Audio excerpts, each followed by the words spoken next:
The Lord be with you. And with your spirit. A reading from the Holy Gospel according to Matthew. Glory to you.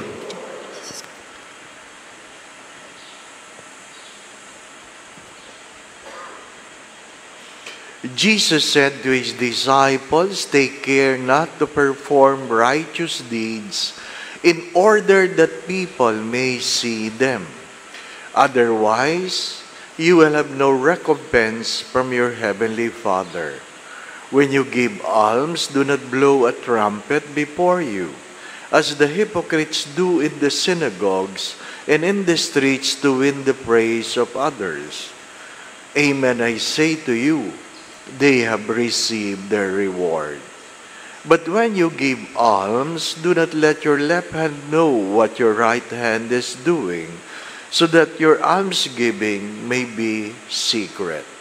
And your Father who sees in secret will repay them.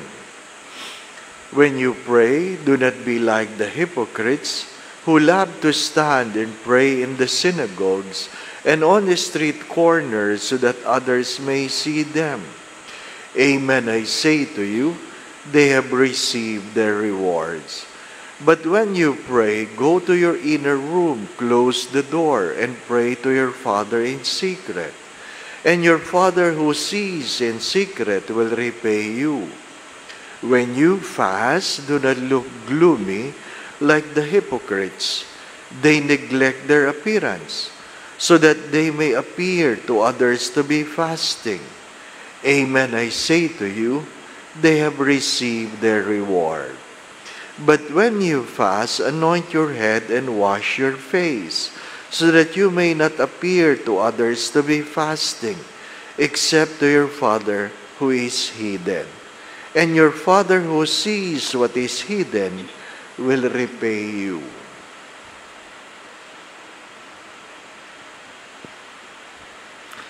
Brothers and sisters, the Gospel of the Lord. Praise to you, Lord Jesus Christ.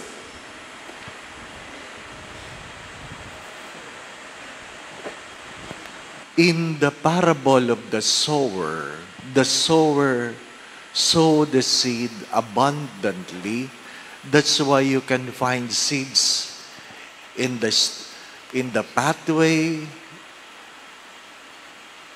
in thorny grounds, in rocky grounds, not only in the soil that is rich. Because if you sow abundantly, you reap abundantly. Mother Teresa of Calcutta have said this: generosity is never about how much you have given, but how little you have kept for yourselves. Generosity is never about how much you have given, but how little you have kept for yourselves. And I have said this many times, there are people who done good things for wrong reasons. Good things for a wrong reasons. Mother Teresa again have said this, when you donate things that you don't need, you don't use, it is not simply donating, but throwing things in a decent way. If you donate things you do not need, it is not a donation. It is a decent way of throwing things. Sometimes what we give are the things we do not need anymore. They are no values.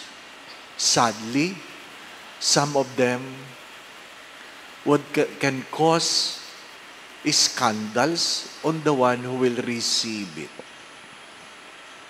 Tayo mga Pilipino, nakakahiyaman, pero magandang sabihin, marami sa atin nagbibigay ng mga gamit, damit, lalong-lalo na sa panahon ng disaster, mga gamit na hindi lang yung hindi nila ginagamit, hindi mo na magagamit. Nakakahiya. Minsan, Pinakisuyuan namin yung mga seminarista na mag-sort out ng mga relief good sa covered court ng San Carlos Seminary. Ito mga minor na mga bata, high school. Masisipag yan. Ano po? So sila yung hiwa-hiwalayin mo ang t-shirt, ang short, lahat. At minsan, yung isang bata na inosente, nakakuha siya ng malaking panty. Ang laki talaga. Ang problema, wala nang garter. Sabi ko, bakit naman may nagdo-donate pa ng ganyan? Hindi po ba? No? Anong gusto nilang gawin? Ano po? But the young boy was so innocent and raised the panty. Sabi niya, Father, saan ito ilalagay? So as not to create a scandal, sabi ko, ilagay yan sa kitchen. Kitchen. Siniko ako ng isang seminarista. Bakit kitchen, Father? Panty yan. Hayaan mo na lang. Sabi niya, para saan yan, Father? Sabi ko, pangsala yan ng niyog.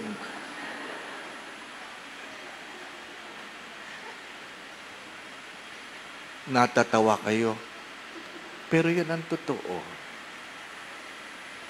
Yan ang totoo. We give things that are no longer usable. They even donated dog foods. Dog foods that are expired.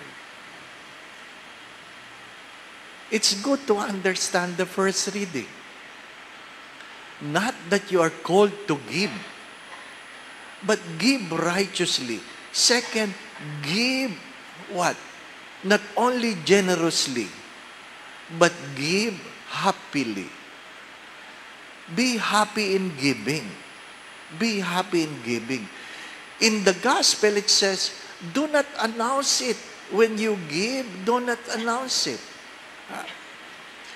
Sa mga simbahan natin, hirap na hirap tayo. At least sa Greenbelt, hindi naman. Ano po? Na kung saan, pag may nag-donate, talagang pinalalagay ang pangalan.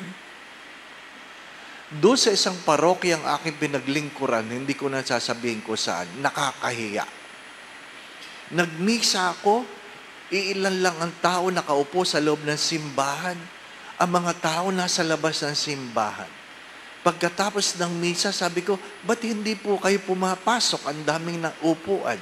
Alam mo, sabi sa akin ng mga tao, nakakahiya, Father, baka dumating ang nag-donate ng upuan, paalisin kami. Saka ko lang naintindihan. Kaya pala, iba't iba ang sukat ng upuan. According to the whims of the donor.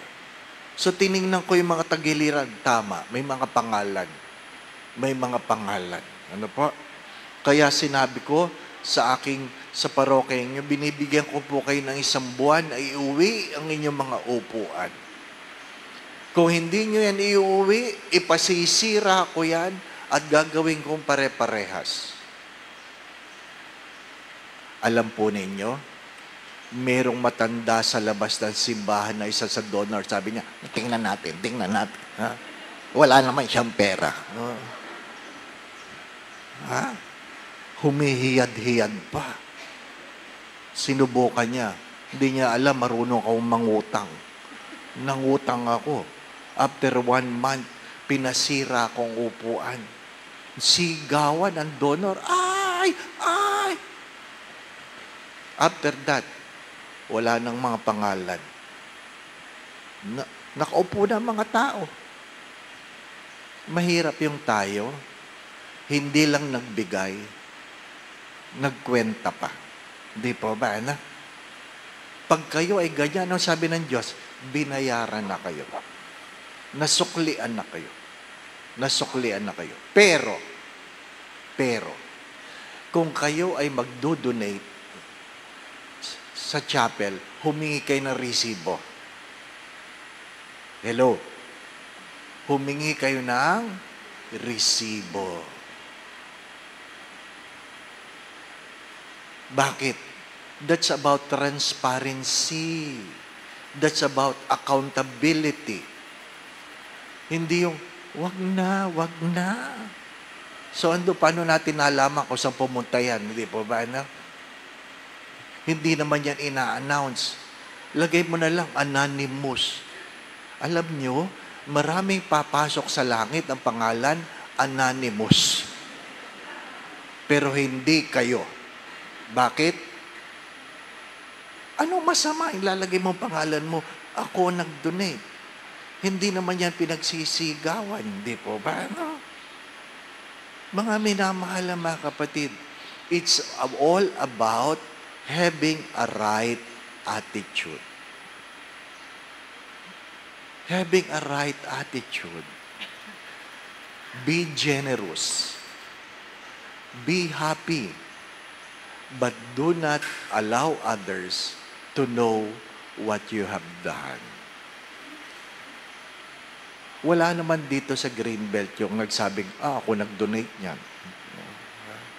Di ba? Wala pa naman sa panahon ko. Ano po? Hindi ko alam sa ibang panahon. Pero nagpapasalamat ako. Why? In spite of not a regular, people coming to Greenbelt that are not from Greenbelt. Sino ba sa inyo talagang taga dito? Ilan lang naman, di po ba? Ano? Karamihan nagtatrabaho lang. But we are able to support 400 plus 79 poor parishes. And that is 1.14 or 1,146,000 a month. Yan ang ating apostolate. Yan ang ating apostolate. The little things you give goes a long way. Maraming salamat. Ano po? If there is something forgive me. There is something I am proud of Greenbelt. That we're able to support 479 poor parishes all over the country, and we're able to gather 1.14 million a month for them. Maraming salamat. In their behalf, maraming salamat. In a quiet way, we are doing our generous words for God. Amen. Again, my brothers and sisters, thank you for quietly and generously supporting our Love a Parish program. I pray every day that God will bless you and return it to you 100-fold. The Lord be with you. And with your spirit. And may Almighty God bless you and your family, the Father, the Son, and the Holy Spirit. Amen. The Mass has been offered. We go in peace to love and serve the Lord. Thanks be to God.